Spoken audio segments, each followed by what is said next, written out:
चौथा अध्याय भगवान के अवतारों का वर्णन। राजा निमि ने पूछा, योगीश्वरों, भगवान स्वतंत्रता से अपने भक्तों की भक्ति के वश होकर अनेकों प्रकार के अवतार ग्रहण करते हैं और अनेकों लीलाएं करते हैं। आप लोग कृपा करके भगवान की उन लीलाओं का वर्णन कीजिए जो वे अब तक कर चुके हैं, कर रहे हैं या करेंगे। अब सातवें योगीश्वर दुर्मिल जी ने कहा, राजन, भगवान अनंत है, उनके गुण भी अनंत है। जो यह सोचता है कि मैं उनके गुणों को गिन लूंगा वह मूर्ख है, बालक है। यह तो संभव है कि कोई किसी प्रकार पृथ्वी के धूलि कणों को गिन ले, परंतु समस्त शक्तियों के आश्रय भगवान के अनंत गुणों का कोई कभी किसी प्रकार पार नहीं पा सकता। भगवान ने पृथ्वी, जल, अग्नि, वायु, आकाश, इन पांच भूतों की अपने आप से अपने आप में ही सृष्टि की है। जब वे इनके द्वारा विराट शरीर ब्रह्मांड का निर्माण करके उसमें लीला से अपने अंश अंतर्यामी रूप से प्रवेश करते हैं, भोक्ता रूप से नहीं, क्योंकि भोक्ता तो अपने पुण्यों के फलस्वरूप जीव ही होता है। तब उन आदिदेव नारायण को पुरुष नाम से कहते हैं। यही उनका पहला अवतार है। उन्हीं के इस विराट ब्रह्मांड शरीर में तीनों लोक स्थित हैं। उन्हीं की इंद्रियों से समस्त देहधारियों की ज्ञानेन्द्रिया और कर्मेंद्रिया बनी है। उनके स्वरूप से ही सर्वतः सिद्ध ज्ञान का संचार होता है। उनके श्वास प्रश्वास से सब शरीरों में बल आता है तथा इंद्रियों में ओज, इंद्रियों की शक्ति और कर्म करने की शक्ति प्राप्त होती है। उन्हीं के सत आदि गुणों से संसार की स्थिति, उत्पत्ति और प्रलय होते हैं। इस विराट शरीर के जो शरीरी हैं वे ही आदि कर्ता नारायण है। पहले पहल जगत की उत्पत्ति के लिए उनके रजोगुण के अंश से ब्रह्मा हुए, फिर वे आदि पुरुष ही संसार की स्थिति के लिए अपने सत्वांश से धर्म और ब्राह्मणों के रक्षक यज्ञपति विष्णु बन गए, फिर वे ही तमोगुण के अंश से जगत के संहार के लिए रुद्र बने। इस प्रकार निरंतर उन्हीं से परिवर्तनशील प्रजा की उत्पत्ति, स्थिति और संहार होते रहते हैं।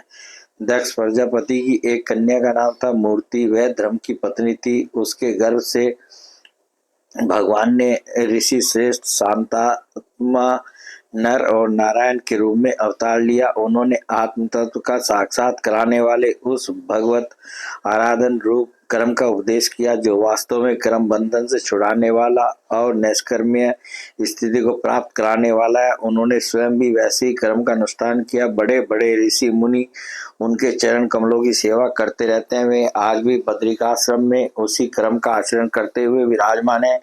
ये अपनी घोर तपस्या के द्वारा मेरा धाम छीनना चाहते हैं। इंद्र ने ऐसी आशंका करके स्त्री, वसंत आदि दल बल के साथ कामदेव को उनकी तपस्या में विघ्न डालने के लिए भेजा। कामदेव को भगवान की महिमा का ज्ञान नहीं था, इसलिए वह अप्सरागण, वसंत तथा मंद सुगंध वायु के साथ बद्रिकाश्रम में जाकर स्त्रियों के कटाक्ष बाणों से उन्हें घायल करने की चेष्टा करने लगा। आदिदेव नर नारायण ने यह जानकर कि यह इंद्र का कुचक्र है, भय से कांपते हुए काम आदि को से हंसकर कहा। उस समय उनके मन में किसी प्रकार का अभिमान या आश्चर्य नहीं था। कामदेव, मल्य, मारुत और देवांगनाओं, तुम लोग डरो मत, हमारा आतिथ्य स्वीकार करो, अभी यही ठहरो, हमारा आश्रम सूना मत करो। राजन, जब नर नारायण ऋषि ने उन्हें अभयदान देते इस प्रकार कहा, तब कामदेव आदि के सिर लज्जा से झुक गए। उन्होंने दयालु भगवान नर नारायण से कहा, प्रभु, आपके लिए कोई आश्चर्य की बात नहीं है, क्योंकि आप माया से परे और निर्विकार हैं। बड़े बड़े आत्माराम और देव पुरुष निरंतर आपके चरण कमलों में प्रणाम करते रहते हैं। आपके भक्त आपकी भक्ति के प्रभाव से देवताओं की राजधानी अमरावती का उल्लंघन करके आपके परम पद को प्राप्त होते हैं। इसलिए जब वे भजन करने लगते हैं तब देवता लोग तरह तरह से उनकी साधना में विघ्न डालते हैं, परंतु जो लोग केवल कर्म कांड में लगे रहकर यज्ञ आदि के द्वारा देवताओं को बलि के रूप में उनका भाग देते रहते हैं, उन लोगों के मार्ग में वे किसी प्रकार का विघ्न नहीं डालते। परंतु प्रभु, आपके भक्तजन उनके द्वारा उपस्थित की हुई विघ्न बाधाओं से गिरते नहीं, बल्कि आपके कर कमलों की छत्र छाया में रहते हुए वे विघ्नों के सिर पर पैर रखकर आगे बढ़ जाते हैं, अपने लक्ष्य से च्युत नहीं होते। बहुत से लोग तो ऐसे होते हैं जो भूख, प्यास, गर्मी, सर्दी एवं आंधी पानी के कष्टों को तथा रसनेन्द्रिय और जनेन्द्रिय के वेगों को जो अपार समुद्रों के समान है सह लेते हैं, पार कर जाते हैं, परंतु फिर भी वे उस क्रोध के वश में हो जाते हैं जो गाय के खुर से बने गड्ढे के समान है और जिससे कोई लाभ नहीं है, आत्मनाशक है। और प्रभु वे इस प्रकार अपनी कठिन तपस्या को खो बैठते हैं। जब कामदेव, वसंत आदि देवताओं ने इस प्रकार स्तुति की, तब सर्वशक्तिमान भगवान ने अपने योग बल से उनके सामने बहुत सी ऐसी रमणीय प्रकट करके दिखलाई जो अद्भुत रूप लावण्य से संपन्न और विचित्र वस्त्रालंकारों से सुसज्जित थी तथा भगवान की सेवा कर रही थी। जब देवराज इंद्र के अनुचरों ने उन लक्ष्मी जी के समान रूपवती स्त्रियों को देखा, तब उनके महान सौंदर्य के सामने उनका चेहरा फीका पड़ गया। वे श्रीहीन होकर उनके शरीर से निकलने वाली दिव्य सुगंध से मोहित हो गए। अब उनका सिर झुक गया।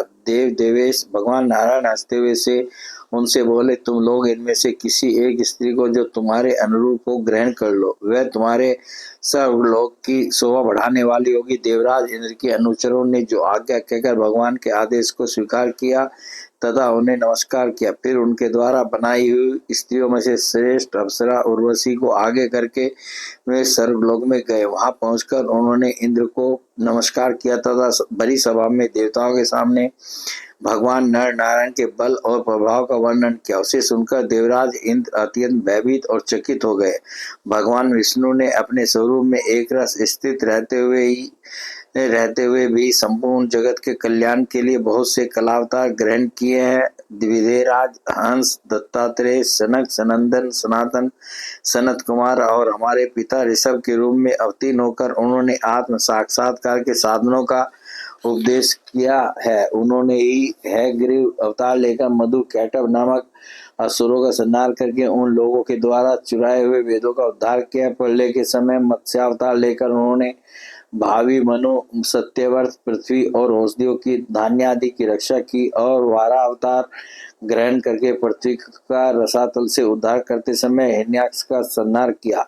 कूर्मा अवतार ग्रहण करके उन्हीं भगवान ने अमृत मंथन का कार्य संपन्न करने के लिए अपनी पीठ पर मंदराचल धारण किया। और उन्हीं भगवान विष्णु ने अपने शरणागत एवं आर्त भक्त गजेंद्र को ग्राह से छुड़ाया। एक बार बालखिल्य ऋषि तपस्या करते करते इतने दुर्बल हो गए थे, वे जब कश्यप ऋषि के लिए समिधा लेने ला रहे थे, तब थककर गाय के खुर से बने हुए गड्ढे में गिर पड़े, मानो समुद्र में गिर पड़े गए हों। उन्होंने जब स्तुति की, तब भगवान ने अवतार लेकर उनका उद्धार किया। वर्तासुर को मारने के कारण जब इंद्र को ब्रह्म हत्या लगी और वे उसके भय से भागकर छिप गए, तब भगवान ने उस हत्या से इंद्र की रक्षा की। और जब असुरों ने अनाथ देवांगनाओं को बंदी बना लिया, तब भी भगवान ने भी ही उन्हें असुरों के चंगुल से छुड़ाया। जब हिरण्यकशिपु के कारण प्रहलाद आदि संत पुरुषों को भय पहुंचने लगा, तब उनको निर्भय करने के लिए भगवान ने नरसिंहावतार ग्रहण किया और हिरण्यकशिपु को मार डाला। उन्होंने देवताओं की रक्षा के लिए देवासुर संग्राम में दैत्यपतियों का वध किया और विभिन्न मनवंतरों में अपनी शक्ति से अनेकों कलावतार धारण करके त्रिभुवन की रक्षा की। फिर वामन अवतार ग्रहण करके उन्होंने याचना के बहाने इस पृथ्वी को दैत्यराज बलि से छीन लिया और अदिति नंदन देवताओं को दे दिया। परशुराम अवतार ग्रहण करके उन्होंने ही पृथ्वी को 21 बार क्षेत्रीयहीन किया। परशुराम जी तो है वंश का प्रलय करने के लिए मानव भृगु वंश में अग्नि रूप से अवतीर्ण हुए थे। उन्हीं भगवान ने रामावतार में समुद्र का पर पुल बांधा एवं रावण और उसकी राजधानी लंका को मटियामेट कर दिया। उनकी कीर्ति समस्त लोकों के मल को नष्ट करने वाली है। सीतापति भगवान राम सदा सर्वदा सर्वत विजयी है। राजन अजन्मा होने पर भी पृथ्वी का भार उतारने के लिए ही भगवान यदुवंश में जन्म लेंगे और ऐसे ऐसे कर्म करेंगे जिन्हें बड़े बड़े देवता भी नहीं कर सकते।